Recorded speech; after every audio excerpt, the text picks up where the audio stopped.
Good evening, everybody. We are happy to welcome Swami Ishtananda, who's the spiritual head and minister of the Vedanta Society, Vedanta Center of Petersburg, Florida. St. Petersburg. St. Petersburg, yeah.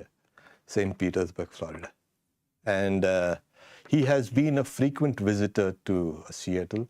And this time, I requested him to speak here, and which, of course, Maharaj graciously accepted the invitation.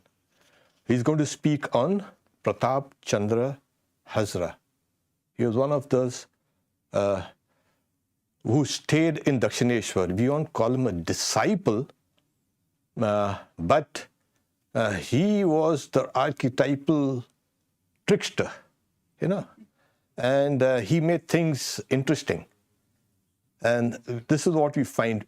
He had all the ordinary human traits. He was egotistical, he was shrewd, he was intelligent, everything, the whole cluster. So in a way, he represents us. And we see how Sri Ramakrishna accepted him, yet at the same time contained him also. This also gives us a new insight into what Sri Ramakrishna's other side of the personality was, how he was so accepting of people. Thank you, Maharaj. Please.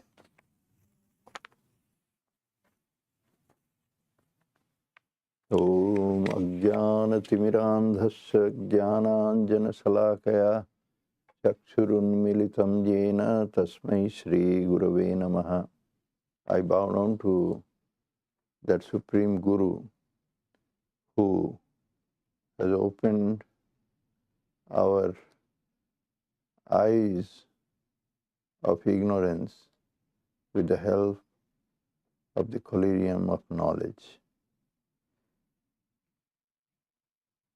Dear Swami Satyamanandji Maharaj and dear devotees, it is a privilege for me to give you this class tonight, which is a regular weeknight class. I, as Satyamananda Maharaj introduced to you, have visited this center quite often. Usually I have come just to see Swami Bhaskaranandji Maharaj, who is one of the senior most Swamis in our order now, to have a personal contact and meeting with a very senior Swami is a wonderful thing, and one of the best ways to improve our spiritual life. From my own personal experience, this much I can tell you. Those of you who are attending this class from a distance,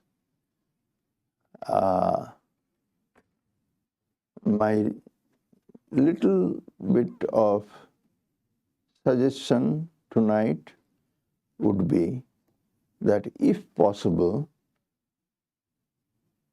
make it happen that you visit also the center. The physically being there and come in contact with holiness in all its different aspects and forms that are available to us in our very limited lifespan.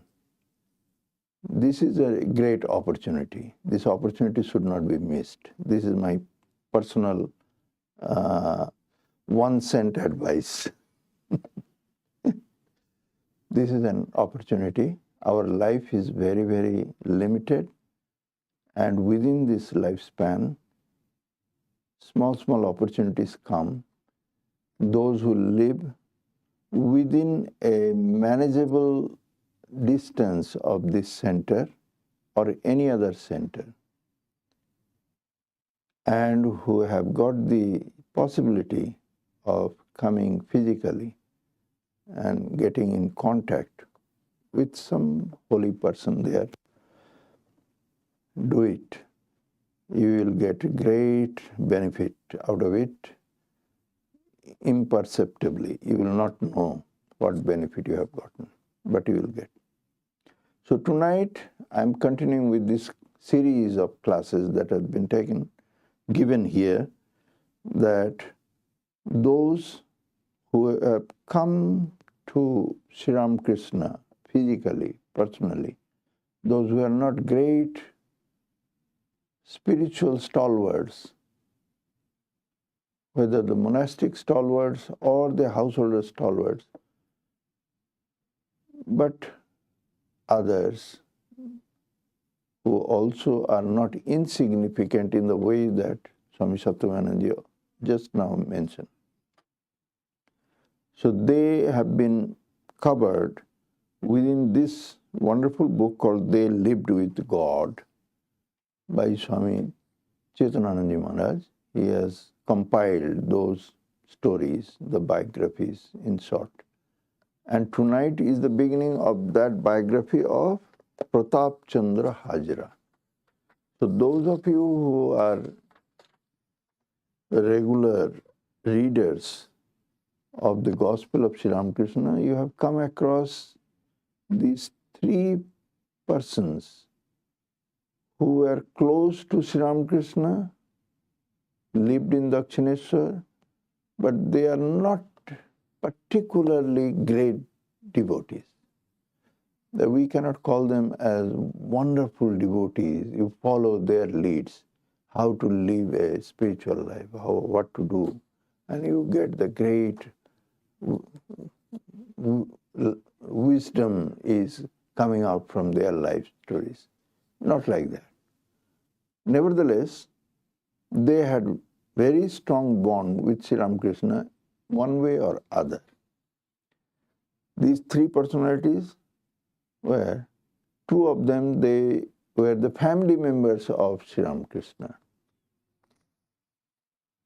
The most important among them would be Hridaya Ram, who was nephew of Sri Ramakrishna, and then there was Ramlal, who was cousin.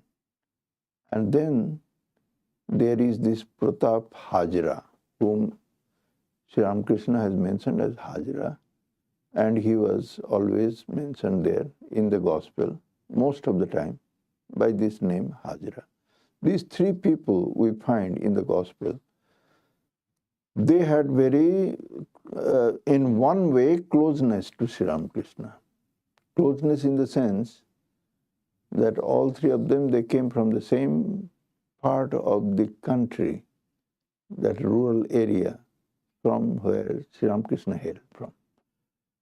So they lived nearby, either there in Kamarpur or just in a neighboring village. So Pratap Hazra was not a family member of Sri Ramakrishna. Nevertheless, he belonged to that part of the country. And he came to Sri Ramakrishna. With the help of Sri Ramakrishna, he remained very with dignity and all support in this Kali temple premises. And he became a part of the divine play that was unfolding in Dakshineswar. Outside Dakshineswar, we don't see any role played by Pratap Hazra in the life story of Sri Ramakrishna, but the Dakshineswar period of that divine play, the Leela, the divine Leela of Sri Ramakrishna, there Hazra was an important player. So this Hazra that we are taking up tonight. So let me read a little bit from here.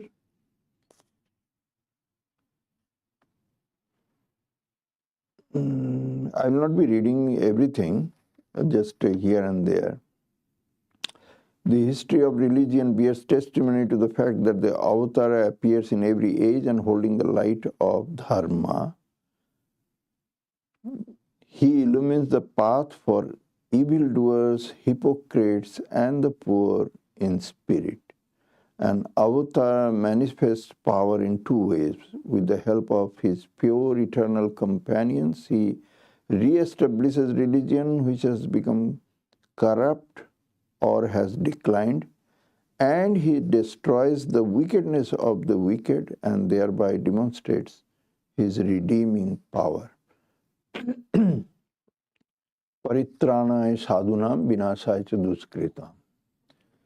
These two aspects are there, as it has been mentioned in Bhagavad Gita by Sri Krishna so very clearly. So there are two aspects. When God incarnates in human body, then he establishes dharma, re-establishes dharma by these two different ways. One is he shows what is right, and another is he shows what is not right or where it is lacking. The avatara comes, the God incarnate, he appears to again make it very clear that the way the religion is being practiced, it has got some flaws and some shortcomings, and they need to be rectified. So he will show where the problem lies, and he will also show what next to do. And this is necessary because in course of time, after passage of centuries and centuries of this passing of many, many years, the human civilization, they slowly they get deteriorated. It happens to everything material. Anything that is there in this created universe, that has got anything to do with the living presence, like a human being or any other kind of thing. When we think of a living presence, life is also associated with it. It is not a dead, dull matter in the creation. Then what happens that the way it is considered as the most useful and the best manifestation, if you leave it as it is, then it will naturally will decay and deteriorate. It happens to our physical body, it happens to our dwelling place, say the house, or it happens to the road. We need time to time to redo it and rectify and correct it. All sorts of deteriorations, all sorts of decays that have happened, they need to be repaired. That is why we have to renovate a house after, say, 20, 30, 40 years of use. Without the renovation, many things, they become unusable. Similarly, for our physical body, we have to every day give some kind of a support, so that with food, with sleep, with many different things, we have to provide some kind of a support system so that the amount of decay, the amount of natural deterioration, they could be again brought back to normalcy or even improved from there. So in human civilization, as Sri Krishna has said in Bhagavad Gita to Arjuna, that I have come in the past also many, many times, and you also have come with me. I remember all of them, but you don't. So God incarnates in many, many ages so that the path to the liberation or self-realization or God realization that the previous avatars have said and clarified and made very, very easier and superior and better from the previous occasions, they again get deteriorated. So that is the necessity of a God to come back again and incarnate. So when he comes, then he does these two different things. He says that the way that people have been thinking of religion or practicing religion, there are flaws there, and that have to be highlighted, pointed out. And then he shows that what is the right thing to do. And right thing to do means for the present age, for that particular time in human history. Because with the marching forward of the human civilization, not all times are exactly same or similar. They have changed in many different ways, and therefore adjustment must be done. So this new coming incarnation of God in a human body, it is needed because of these two different things.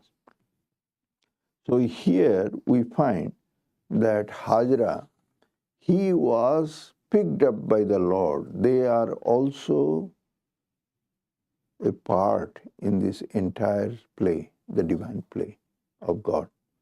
They are not to be considered as insignificant, let alone to be considered as evil presence. They had a role to play in this whole drama or the divine play that this avatar of Sri Ramakrishna was playing. So Hazra was playing his role when we see many different shortcomings in the personality, in the character of Hazra, when he will be considered as a crooked person, as a greedy person, as a selfish person, as a very worldly minded person, as a person who is hypocrite outright in the eyes of a highly spiritually grown up person, or who will be considered as hypercritical in certain matters. Even he doesn't stop criticizing Sri Ramakrishna or even teaching him about what is good and what is right in matters of religion. When we see all these things, we should not be thinking that this man is evil, he's a terrible person, and he should therefore be considered as a outright a sinner. This is not really the whole picture of the incarnation of God in the Sri Ramakrishna body. Hazra is playing his role. This is the way we should look at Hazra. Hazra is playing his role. If Hazra would not be there, then the opportunity of Sri Ramakrishna to point out certain aspects of the religious practices and the human psychology, those opportunities will not be there. So Sri Ramakrishna has picked up Hazra when he was coming.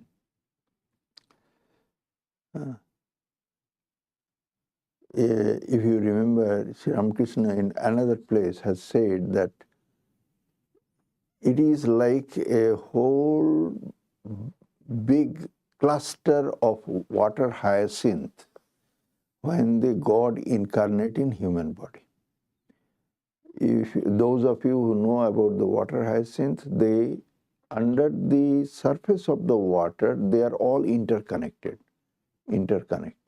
If you see in one body of water hyacinth, in any kind of a big lake or a pond, then over the water surface, they appear like independent, separate leaves and flowers and something. But under the surface of the water, they are all interconnected in the same root from where they are all appearing or extending. Sri Ramakrishna has mentioned this, that when God appears in any age of human civilization, then he brings with him the entire army of his co-actors and actresses. They are all his part. They are one body. It is one full picture that we have to understand. A picture needs many different colors, even the darker colors, and especially when the whole picture, there's some brightness have to be shown identifiably. Then the brightness comes in contrast with some dark places, points, lines, and backgrounds, shades. So the contrasting light is very, very important. Without the contrast, without the matte outside the picture, the whole frame of the picture will not come out that beautiful and that very vivid and clear and bold. So when we read these kind of personalities like Hazra, there are many other personalities in this book, many other characters. They were so sweet and so wonderful and great devotees. Some of those personalities we find that a part of those personalities will be like they have gone in a wrong direction, and then another part of the same personality, how they returns back to the main fold on the right track. Some will be shown that in spite of their trying very hard, they could not stay on the right track and had slipped from there, and they later on they regretted. Many, many different kinds of characters would be there who all make the picture a perfect, wonderful story. So Sri Ramakrishna with him had brought many different characters, and they are telling their own stories to help us understand what is right, what is not, and whom to follow and whom to avoid, and how to, where from to be careful about. Some warning signs are coming from here and there. So the Hazra character, the character of this Hazra is one of them. We should take it in that light. So here, Pratap Chandra Hazra's role is very important in the divine drama of Sri Ramakrishna. Hazra's character displayed nearly every human flaw. He was egotistical, untruthful, greedy, selfish, jealous, mischievous, shrewd, hypocritical, and hypocritical. Such a character is not uncommon in society, although close association with a person of this type is very difficult. Sri Ramakrishna lived with Hazra in Dakshineshwar, and he dealt with him, and he protected others from his influence. On July 22nd, 83, Sri Ramakrishna said about Hazra in an ecstatic mood. So this was not an ordinary comment that he made.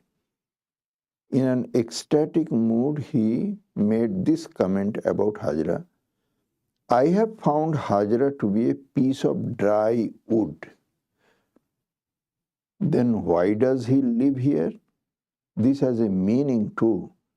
The play is enlivened by the presence of troublemakers like Jotila and Kutila.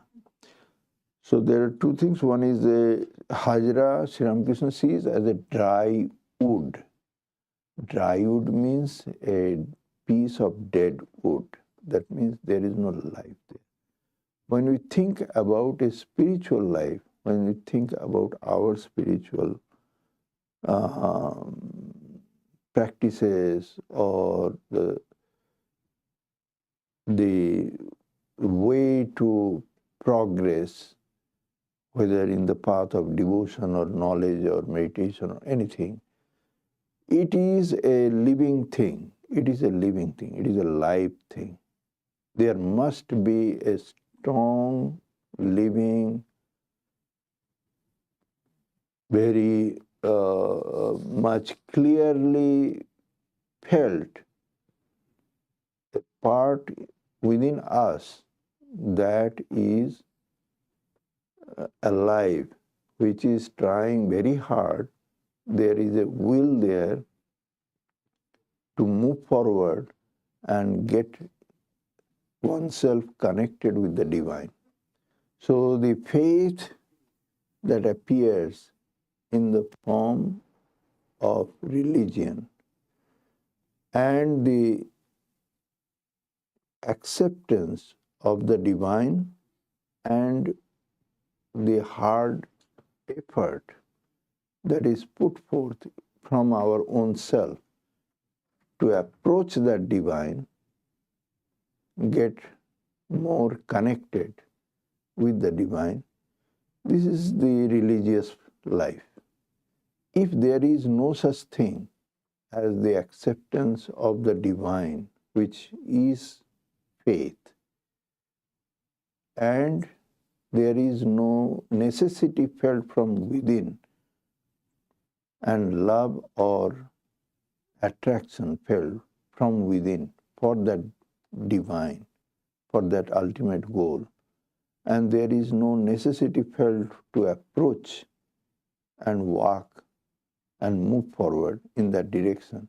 If it is not there, if it is not there, which is very true for a whole lot of people in this world who live their life very secular. They don't have much feeling about God or the divine or their own spiritual journey or spiritual goal in life or anything. A whole lot of things, they live very much in a materialistic way, materialistic life. They are worldly minded people. They may be very intelligent, very sharp. They will argument in a very powerful way, all sorts of things. Even religious or philosophical matters, they might be talking rational talks and discuss matters, but there is no genuine love for God or genuine need for God or any spiritual goal felt in their heart. So if that happens, then that is a spiritual death in that particular life. Vedanta doesn't believe that it will be forever it will remain like that, because everybody and every life will eventually fall into this path of spiritual progress and reach that ultimate goal. Most of you have heard of this Swami Vivekananda's saying in that spirit. Point is that in a particular life, the life could be very, very dry. Dry in the sense that there is nothing to achieve, nowhere to go, kind of thing. A living person could be without any spiritual ambition, anything felt within, no faith is there, God is not understood, accepted, believed as real. It remains a theory only, a matter of argument, that is, or rituals. Until and unless a person has a genuine acceptance of God in one's own life and feels very strongly about knowing that divine and doing anything that is necessary to have that, to achieve that, until and unless this is the part in a life, that is considered to be dry in Sri Ramakrishna's eyes. When Sri Ramakrishna is talking about it, he is talking about the spiritual aspect of the human being. So he saw in his ecstatic mood that Hazra was a dry wood. That means the real or the genuine feeling for God, acceptance of the divine, and the genuine desire or longing for God or to know God, that was missing in Hazra's life. So that is the word when he used, he said that I saw Hazra as a piece of dry wood.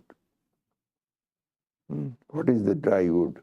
Dry wood means it is dead. It is there. There is no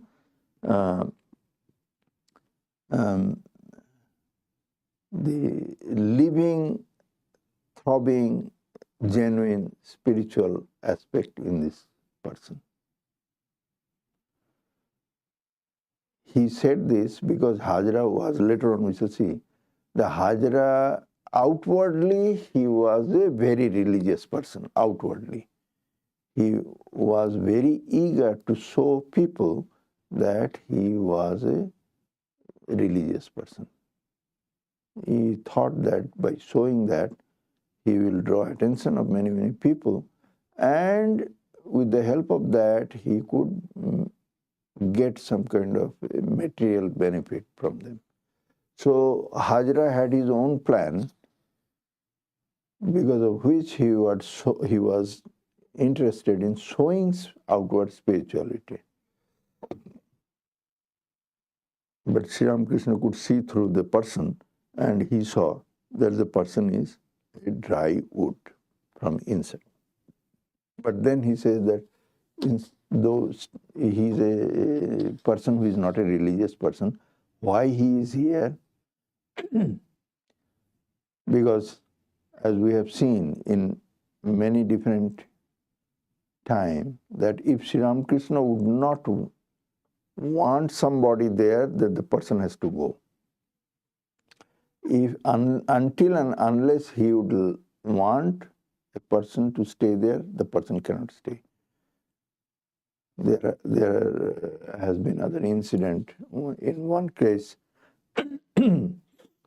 Rakhal, that is later on Swami Brahmanandi Maharaj, he was creating all sorts of small problems, causing there. And Sri Ramakrishna did not want him to stay there. And Rakhal had to go. There some kind of events, they came one after another, and Rakhal had to move from there and go and live in Vrindavan for a while. Sri Ramakrishna later on prayed to Mother Kali that please don't send him away for a long time. But because he wanted Rakhal better to go, because he was causing some troubles little bit, Rakhal had to go. So when Sri Ramakrishna would want somebody there, the person would be there. If he is not wanting somebody there, the person has to go. That was the way the things were happening. And that is what in the beginning also I was talking, that everything is a divine play in which all these people, they are playing their own particular role. So when Sri Ramakrishna, who is not only the main actor in the center of this entire divine play, but he is also the director and the producer and everybody, all important person. If he is the script writer also. If he would want somebody to eliminate it from the script, then the person has to go. So he says that I saw that Hazra is a dry wood, and then said, still why he stays here? Because in spite of that, how come that this person is allowed to stay here? And he mentions two characters from Bhagavatam, Jyotila and Kutila. Jyotila was the mother-in-law of Sri Radharani, and Kutila was the sister-in-law of Radharani. In the incarnation of Sri Krishna. When Sri Krishna was incarnated, then Radharani played that wonderful role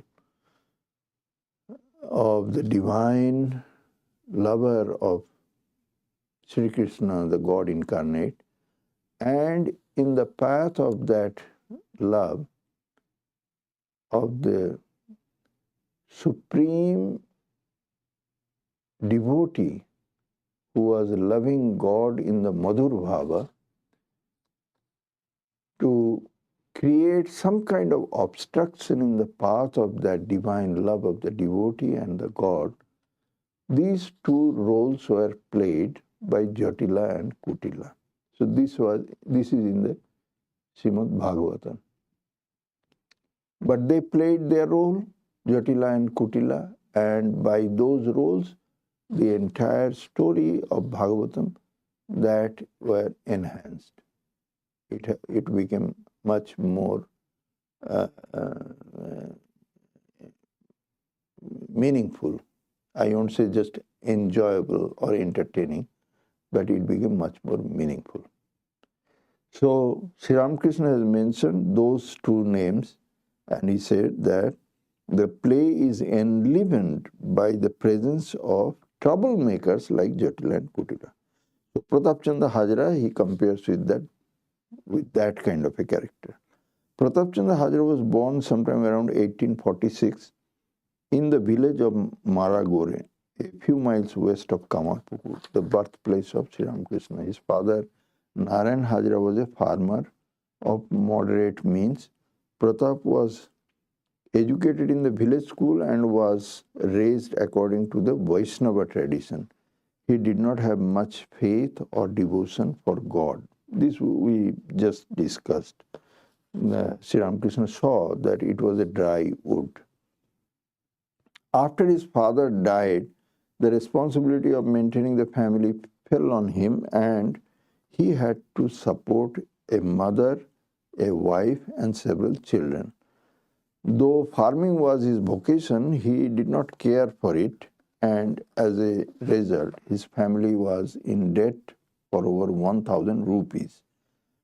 He failed in all his undertakings, and finally, as a last resort, he started to repeat God's name, hoping that God would provide money for him. His family survived with a meager income which came from some parental property. In 1879, Sri Ramakrishna went to visit his parental home in Kamarpukur, and here the story goes that Sri Ramakrishna in 79, when he was in Kamarpukur, from there he was invited by one Vaishnava devotee, Natavar Goswami of Belte. So that was in a village called Fului Shambazar, which is not too far away from Kamarpukur Jarambati area. So Sri Ramakrishna was invited by Natavar Goswami, and the entire Fului Shambazar area was a place of Vaishnava devotees. They were all Vaishnava devotees. So Sri Ramakrishna was invited to come and visit Natavar Goswami's house. So Sri Ramakrishna, with Hridaya Ram, his nephew, he went there. And he has described later on that before entering the village, he had the vision of Sri Gauranga. Gauranga. Gauranga means Chaitanya. So then he realized that everybody here, the entire place, they are the followers of Sri Chaitanya here. So he went there and he stayed in Natavar Goswami's house for a couple of days. And during his time of stay in Natavar Goswami, Sri Ramakrishna was in a wonderful spiritual mood. Wonderful spiritual mood. He was not in ordinary human mood at that time. Continuously living in bordering Mahabhava. And then there were the great attraction of Sri Ramakrishna, which later on he has mentioned, that what is the power of Yogamaya, the Mahamaya, which has got this aspect of Yogamaya, where with the help of that power, Mahamaya completely fascinates and hypnotizes people. What is that power of Yogamaya? Sri Ramakrishna had a desire to know that. He had sought from Divine Mother to know what is this power of Yogamaya. Then Divine Mother, Mother Kali, showed it by this particular episode when Sri Ramakrishna visited Puli Sambajar to visit Natavara Goswami's house. He stayed in that high level of ecstatic mood, and he was, through him, the power of Yogamaya was emanating. And therefore, everybody, everywhere, from not only from that village, but from nearby villages, people came in droves. The whole place were completely became crowded with all people, all young and old and men and women and everybody. And there were continuous singing and dancing of kirtan, Vaishnava style of course, surrounding Sri Ramakrishna. The attraction of Sri Ramakrishna brought a huge crowd around him, surrounding him. It was so much so that Sri Ramakrishna almost fell sick, and he requested Divine Mother to take away that special power of Yogamaya from him. But in the meantime, he was, because he was not feeling very well after a couple of days and nights spent there, continuously being thronged by those crowds and singing and dancing and singing non-stop. Sri Ramakrishna had to be whisked away by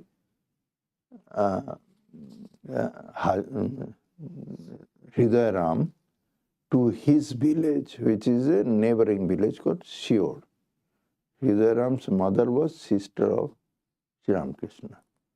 So there he had to be whisked away quietly to save him from this big crowd that had surrounded him, and day and night this huge crowd had made Sri Ramakrishna not feeling well anymore.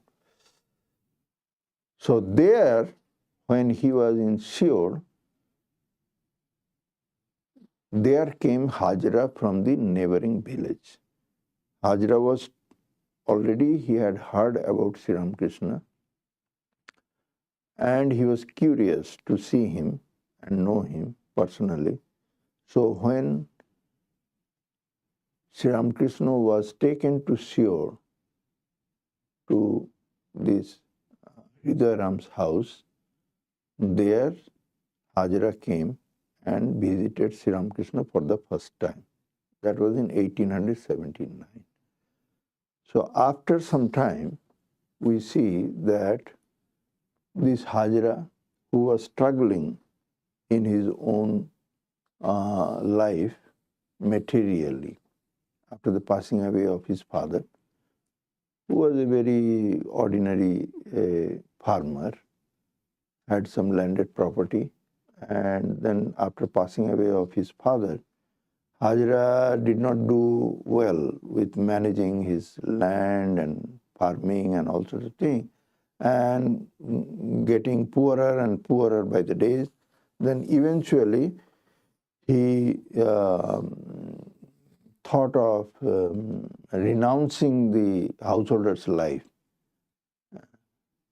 So in this spirit of pseudo-renunciate, he left the village and he arrived at Dakshineshwar Kali temple 2-3 years after his first seeing Sri Ramakrishna in 1879.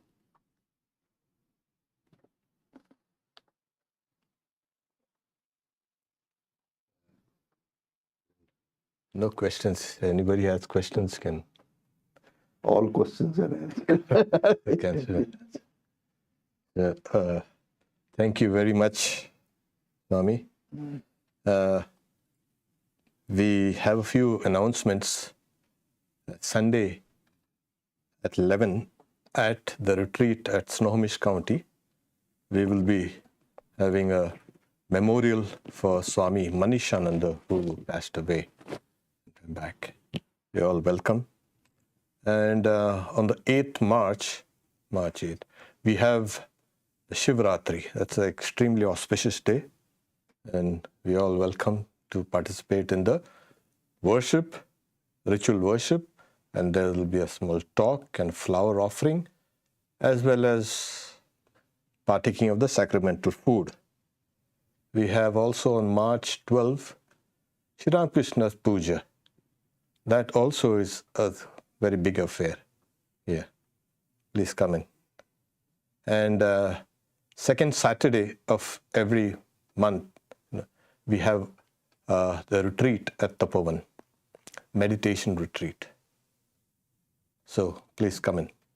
Thank you very much once again, Maharaj, for telling us a little about Pratap Chandra Hazra. And he was also, Pratap, he looked comical. He was comical looking, short and stubby and kind of shapeless. And